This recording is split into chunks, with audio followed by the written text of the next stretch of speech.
favorecido por los primeros cristianos, la mayoría de los escritos de Platón aún sobreviven.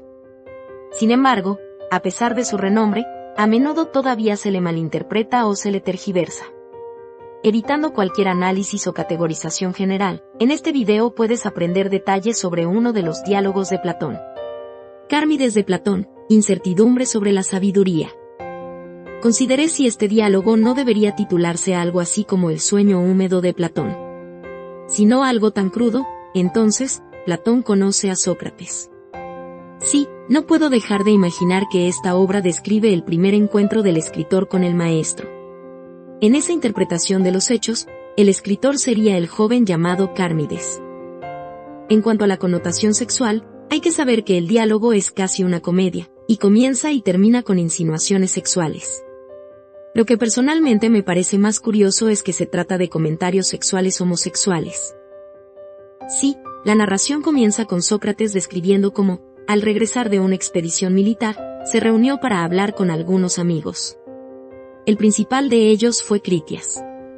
Este era, en la vida real, el tío de Platón. Más tarde se convirtió en el líder de los 30 tiranos que gobernaron brevemente Atenas. El hecho de que Platón estuviera emparentado con este hombre es algo a tener en cuenta. El hombre es históricamente infame como un destructor de la democracia. El escritor, a su vez, es abierto acerca de su disgusto por tal sistema de gobierno. Preferiría un sistema representativo, una oligarquía. Puede aprender sobre estos desarrollos históricos en los escritos de Jenofonte. De cualquier manera, lo previo no es un tema en esta obra. En cambio, Critias le muestra a Sócrates a un joven miembro de su familia que es célebre por su belleza. El filósofo está de acuerdo y se describe como incluso sorprendido o desconcertado con el deseo sexual por el joven. Sin embargo, permítanme citar su encomiable actitud en: Por Heracles, dije, nunca hubo tal dechado, si es que solo tiene otra pequeña adición, si tiene un alma noble. Debo aclarar que este escrito no es realmente un diálogo. Es una narración de un diálogo. Además, cuando era joven, Platón, el escritor, era un luchador y famoso por su físico. De hecho, el nombre de Platón no es más que un apodo que indica sus fuertes rasgos corporales. Como decía, Critias aconseja a Sócrates que finja saber algo de medicina, ya que el joven es plagado por leves dolores de cabeza. Después de la reunión, el filósofo utiliza esta artimaña para preguntar sobre la templanza o sabiduría de Cármides. Aparte de los comentarios sexuales, de los cuales omitiré la mayoría, este es el tema de la obra. El filósofo dice que en medicina es esencial tratar no solo una parte del cuerpo, sino la totalidad de la persona. Como tal, cuando se le preguntó si es templado, Cármides se sonrojó, y el rubor realzó su hermosura, porque la modestia es propia de la juventud. El joven finalmente deja claro que no puede responder si es, o no es, templado, porque decir que sí lo es sería una autoadulación, lo que no sería templado, y decir que no lo es, sería una mentira. El filósofo utiliza esto para indagar acerca de lo que es la templanza. Debo señalar que la palabra no debe ser una traducción perfecta del concepto invocado. Más tarde se utiliza como sinónimo de sabiduría. Por lo tanto, sostengo que Platón significa algo parecido a la sabiduría en un sentido general, en lugar de un rasgo particular de la personalidad, como es probable que se entienda la palabra templanza. Cármides dice primero que la sabiduría es hacer las cosas tranquila y ordenadamente. Sin embargo, Sócrates desmonta rápidamente esta definición. Dice que muchas cosas se hacen mejor, están bien hechas, solo si se hacen rápido. Cármides luego cambia de respuesta diciendo que constituye en avergonzarse de la indecencia o ser modesto. Como antes, el filósofo refuta esta definición. Invocan nada menos que al poeta Homero diciendo: La modestia no es buena para un hombre en necesidad. Es decir, a veces en la vida es malo ser modesto. A veces hay que ser indecente, audaz o agresivo. El punto es que lo que sea que se quiera decir con el término templanza es algo que siempre debe ser bueno. Una vez más, no creo que la templanza sea una traducción perfecta, pero no me sorprendería si no hubiera una traducción perfecta en el lenguaje moderno. Cármides luego cambia su enfoque cuando dice que ha recordado la opinión de otra persona sobre el tema. Esta persona anónima le dijo que la templanza es hacer nuestros propios asuntos. Sócrates adivina inmediatamente que fue Critias quien previamente le dijo esto al niño. Critias, sin embargo, no lo admite. Por lo cual el filósofo se burla de esta respuesta diciendo: el que lo pronunció me parece que quiso decir una cosa y dijo otra. Entonces Critias intenta defender la respuesta. El filósofo señala que muchas cosas son buenas que se hacen por los demás. De hecho, sugiere que sería terrible una sociedad en la que una persona tuviera que hacer todo por sí misma y no habría distribución del trabajo. El filósofo se burla aún más al decir: no me extrañaría que el mismo hombre que usó esta frase no entendiera lo que estaba diciendo. Además, describe a Critias como mirando a Cármides. Del mismo modo que un poeta podría pelear con un actor que estropeó sus poemas al repetirlos. Critias finalmente admite que el término hacer debe entenderse como crear. Recuerda, la definición en disputa fue que la templanza es hacer nuestros propios asuntos. Para entender el hacer como crear, se hace referencia al otro poeta mítico, Hesiodo, ya que él dijo: el trabajo no es una vergüenza. Incrédulo, Critias argumenta que, ciertamente, Hesiodo no quiso decir que trabajos como la fabricación de zapatos o la venta de encurtidos no fueran vergonzosos. Detalla cómo esta interpretación muestra las presunciones aristocráticas de Critias y de Platón. Sí, se sostiene que el término de Hesiodo, trabajo, se refiere a tareas nobles y morales. Por lo tanto, Sócrates se pregunta si la templanza significa algún tipo de conocimiento de sí mismo. El razonamiento es que uno puede hacer el bien, o el mal, sin querer, y en este último caso, por lo tanto, no poseer la virtud aunque se haga el bien. Encomiablemente, Critias admite su error y pide que la discusión continúe. Dice ahora que considera que la templanza es sinónimo de la inscripción a la entrada del oráculo de Delfos. Conócete a ti mismo. Sí, esto se interpreta en el sentido de, sé templado. De nuevo, la traducción no debe ser exacta.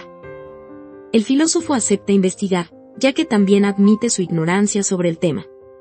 De cualquier manera, la pregunta ahora es si el concepto, la virtud, es la ciencia en sí misma.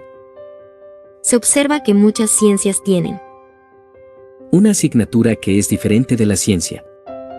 Es decir, son el arte de cómo usar algo. Por ejemplo, las matemáticas son el uso correcto de los números. Critias responde indicando que la sabiduría, ahora se usa el término más amplio, indica ciencia sobre uno mismo y sobre la ciencia. Como tal, son dos cosas en una. El problema era, como en el ejemplo, que las matemáticas no intentan realmente entender los números, sino simplemente cómo usarlos. Como tal, la sabiduría supuestamente tiene como objetivo comprender al ser humano, cómo es que los seres humanos deben ser o actuar.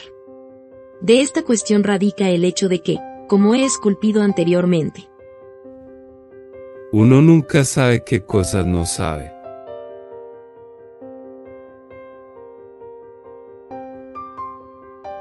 Como tal, la sabiduría consiste en ver la forma en que ves y escuchar la forma en que oyes, así como ver la forma en que los demás ven y escuchar la forma en que otros escuchan.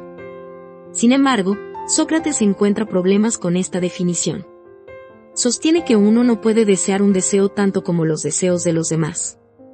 También, no se puede no amar, amar y amar el amor de los demás. De la misma manera, con el miedo y la opinión, también debe ser imposible con el conocimiento. En el mejor de los casos, una persona puede ser consciente de pensar que sabe o no sabe, pero no del conocimiento en sí. Es decir, según esta definición, la sabiduría puede otorgarte la capacidad de saber si crees que sabes medicina, pero no el conocimiento de la medicina. Del mismo modo, para la gente. Pueden pensar que saben, pero no pueden saber lo que saben o no saben. Debo señalar que el filósofo llega a la conclusión previa suponiendo como hipótesis que existe tal cosa como una ciencia de la ciencia.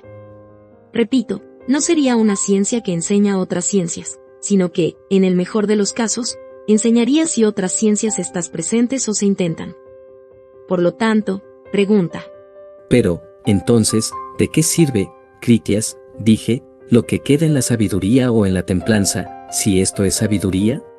En el mejor de los casos, continúa Sócrates, La sabiduría ayudará en el aprendizaje y en la prueba, pero no en el conocimiento o la práctica del conocimiento. Lo más curioso es que el filósofo se burla de lo mucho que han valorado la sabiduría. Entonces, como si uno de sus famosos y divinos sentimientos se apoderara de él, está obligado a compartir otra conclusión. Este se refiere al beneficio, o falta de beneficio, de la sabiduría para la felicidad. Esto se debe a que no todos los conocimientos son útiles para la felicidad. Algunos no tienen nada que ver con esa pregunta. El resultado es que Critias sugiere el conocimiento del bien y del mal como el conocimiento que conduce a la felicidad. A lo previo, Sócrates remarca: Me has estado llevando en círculos, y todo este tiempo me has ocultado el hecho de que, una sola ciencia, la del bien y del mal. Sí, la llamada ciencia de la moralidad se considera esencial para que todas y cada una de las demás ciencias sean eficaces. Por lo tanto, la sabiduría es la moralidad, ya que pertenece a todas las demás ciencias. Debo señalar que el circular será un tema en la mayoría de las obras de Platón. Verdaderamente, en forma, parece estar más en contra de una concepción monolítica del reino conceptual. Hablaremos de esto más adelante. El filósofo recapitula su conversación y termina pidiendo perdón a Cármides, ya que no avanzaron del todo en el tema. Permítanme citar al filósofo cuando dice: Más bien te aconsejaría que me consideres simplemente como un tonto que nunca es capaz de razonar nada. Sin embargo, el joven expresa su asombro y jura ser un alumno de Sócrates. Luego sigue lo que interpreto como insinuación sexual, ya que Cármides le dice a Sócrates que le gustaría ser encantado por él todos los días. Por último, Platón escribe que el filósofo llama al joven irresistiblemente atractivo. Ahora, para encender tu curiosidad y motivarte a ver el último video de esta serie, te regalo una muestra de los muchos aforismos que tallé mientras leía a este autor. Aunque la modestia es la cualidad más atractiva en la juventud, es la más ridícula en la edad adulta.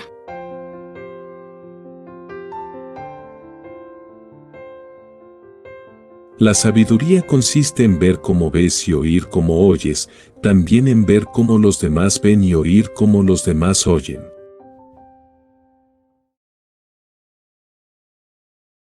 Si disfrutas o le sacas provecho a mis aforismos, que sepas que tengo miles.